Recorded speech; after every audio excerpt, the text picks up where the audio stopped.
I can tell you, I also spoke to co-chairman of Disney, the boss, Jimmy Pitaro, who made it very, very clear we are taking this matter very seriously. Miss Nasty B, I have the bottle right there by my bed. Lord, forgive me for what I'm about to do.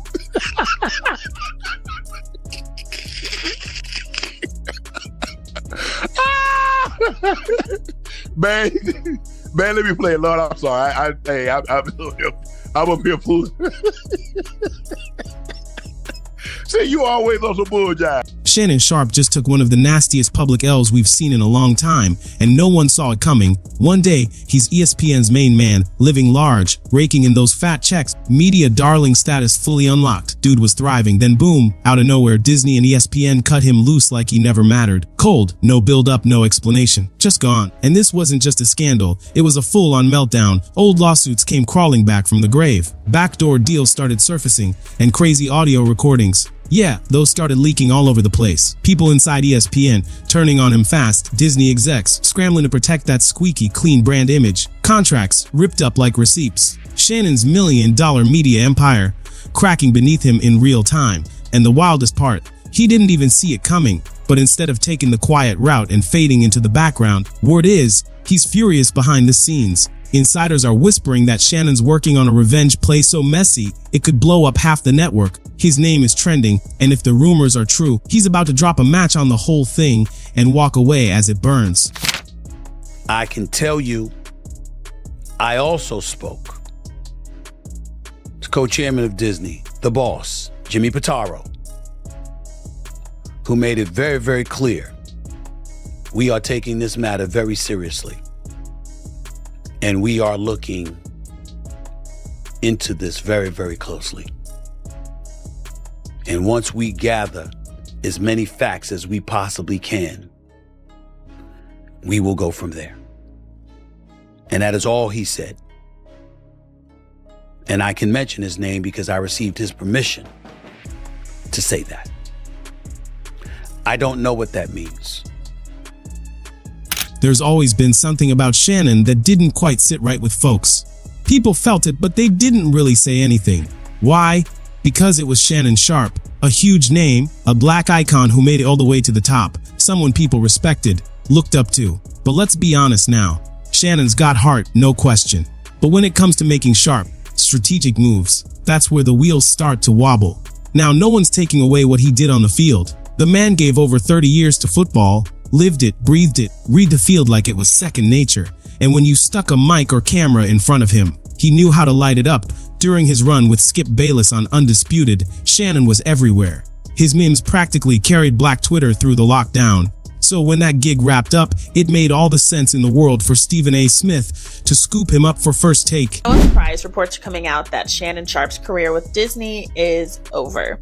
For those who aren't aware, Disney owns pretty much everything. It was a smart TV move at the time. Shannon knew exactly how to play to that classic Southern image. The slow drawl, a glass of bar liquor in hand, cigar lit, durag on. It had that old school flavor, and whether people liked it or not, it got their attention. Some folks weren't quite sure what to make of it, raised a few eyebrows here and there, but you couldn't deny the man had presence. And when Club Shay Shay took off, that was it. That Cat Williams interview, viral gold in 2024, everyone was talking about it. At that moment, Shannon Sharpe was untouchable. A-list networks were lining up. There was even talk floating around about a $100 million deal with ESPN. He was on top of the world. But then, just like that, Shannon reminded us all fame doesn't make you immune to poor judgment. Now let's be real, older men dating younger women, it's not new. We've seen it for decades. Diddy was nearly 40 when he got involved with 19th-year-old Cassie. Eddie Murphy's got a whole basketball team of kids and married someone much younger. This isn't uncharted territory. But Shannon, man, he crossed a line. At 54, rumors started swirling that he was seeing a 19-year-old. That's not just questionable, that's eyebrow-raising, even by Hollywood standards. Heck, even Leo DiCaprio might have said, "Really, bro?" And unfortunately, it didn't end there.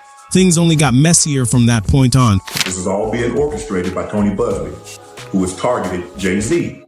Tony Busby targets black men, and I believe he's going to release a 30-second clip of mixtape that tries to make me look guilty and play into every stereotype you could possibly imagine. There's audio out there, supposedly of Shannon telling a young woman he'd choke her if she didn't stop mouthing off. And yeah, it's on tape. Now, whether she baited him or not doesn't really matter. Falling into that kind of situation at his age, that's just bad judgment, plain and simple. And let's not even get into the other video. Word is, there's another clip floating around that never should have seen the light of day. And here's the kicker: Shannon didn't even have her sign an NDA. I mean, come on. You're over 50, you've got millions in the bank, and you're still moving like you're at a college house party. This is all on top of the chaos he stirred up on Instagram last year. One messy headline after another, and now it's all catching up with him. Like trophies on a shelf, except these ones are blowing up in his face. After that viral miss, when Shannon's private life hit the internet like a wrecking ball, you'd think he'd tighten up, lawyer up, lock down his inner circle, get NDAs signed like it's standard operating procedure. But nope, none of that happened, and now it's all unraveling fast. Disney and ESPN are backing away like they never even took his calls. It didn't even take 48 hours for the whole situation to go completely off the rails. In my perfect world, this equates to Jay-Z,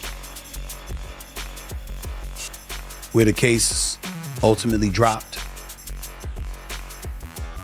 and Shannon is allowed to continue on First Take and continue to thrive and shine.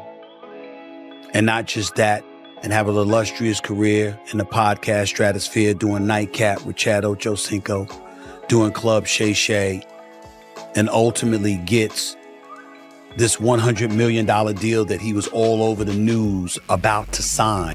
ESPN trying to sugarcoat it, putting out a statement that Shannon was stepping away to deal with personal matters. But let's not kid ourselves. Behind closed doors, the real story started leaking fast. This wasn't some planned vacation or a mental health break.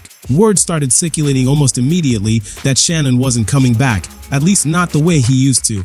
One source didn't beat around the bush. They said, "There's chatter that Shannon Sharpe's days at ESPN are numbered." I reached out to someone connected to the production team, and what I heard, he's still on the books for First Take, but only Mondays and Tuesdays.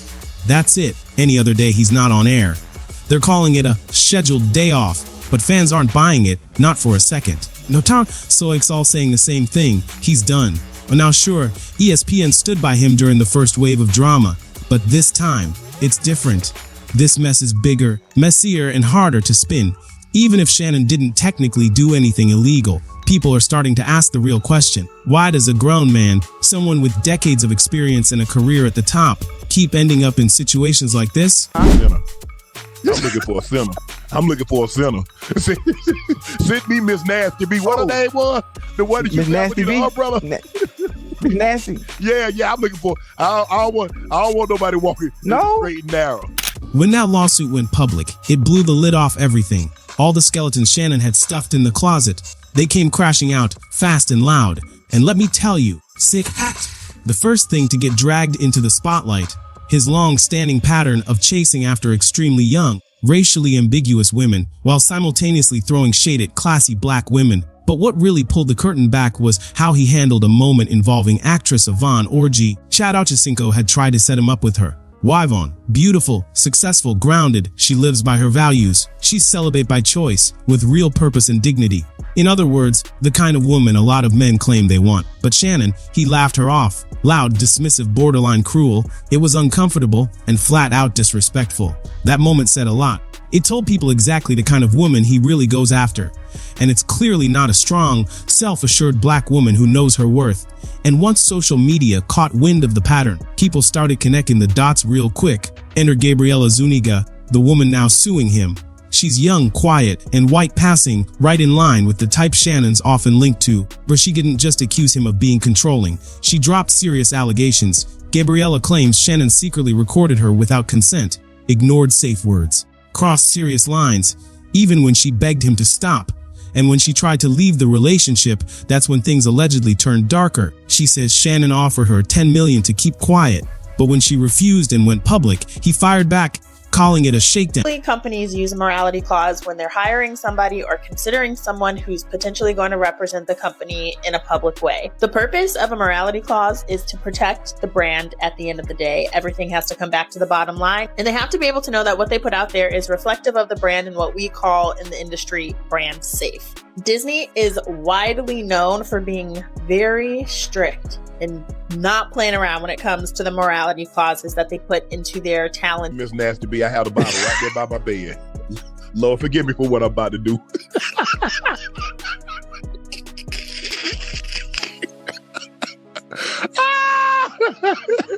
man, let me play it, Lord. I'm sorry. I'm up here fooling. See, you always on some bullshit. Once that lost speaking his mind no matter, it kicked the floodgates wide open, and everything Shannon had tried to sweep under the rug came bursting out. And it wasn't just a trickle. This was an avalanche. The first thing to surface, his long-running reputation for chasing much younger women, usually racially ambiguous, while often throwing subtle jabs at classy, accomplished black women. One moment that really stood out, the way he publicly dismissed actress Yvonne Orji. Chad Okosinko had tried to introduce them, and Yvonne, by any standard, checks all the boxes. She's beautiful, successful, and stands firm in her values. A celibate woman with purpose, the kind of woman men always say they want. But Shannon, he laughed it off, loud and disrespectful. Basically embarrassed her on camera. That moment stripped away the image. It told the truth about his preferences, and it sure didn't include strong, self-assured black women. Social media ran with that, and the pattern wasn't hard to see. Then came Gabriela Zuniga, young, soft-spoken white passing, right in line with his known type. But she wasn't just airing dirty laundry, she came with allegations that turned serious fast. She claimed Shannon recorded her without consent, ignored agreed upon boundaries, and continued even when she asked him to stop, and when she tried to leave the relationship. That's when things allegedly took an even darker turn. According to Gabriella, Shannon offered her $10 million to stay quiet, but when she said no and went public, he called it a shakedown. By then, though, the damage was already done. Leaked audio clips made it worse. One in particular had people doing double takes. It was disturbing. No other way to put it. Shannon's legal team scrambled to control the story, releasing old texts they say show Gabriella asked for rough roleplay, even extreme stuff. But here's the bottom line. Consent isn't a blanket pass. The moment someone says no, that's it. If you keep going, it's not a misunderstanding, it's a problem. In Gabriella's case, that was just the spark. Suddenly, Shannon's pies came roaring back. One fresh report claims that back during his undisputed days with Skip Bayless, Shannon clashed with a female production assistant. And that ended with a private settlement worth hundreds of thousands. Quiet money, clean exit. Then there's Michelle Evans, an ex-girlfriend who, back in 2010, filed a restraining order against him. She accused Shannon of assaulting her during a breakup after she caught him cheating. She claimed he forced her to her knees and assaulted her without consent. Not long after, Shannon quietly disappeared from CBS Sports. That incident got buried. But now, it's back, and it's echoing all over again. Michelle even sat down recently with Tasha K and laid it all out. She described a man obsessed with control, manipulative behind closed doors, aggressive in private, someone the public never got to see. And remember those old Club Shay Shay episodes with Monique and Cat Williams that felt awkward at the time?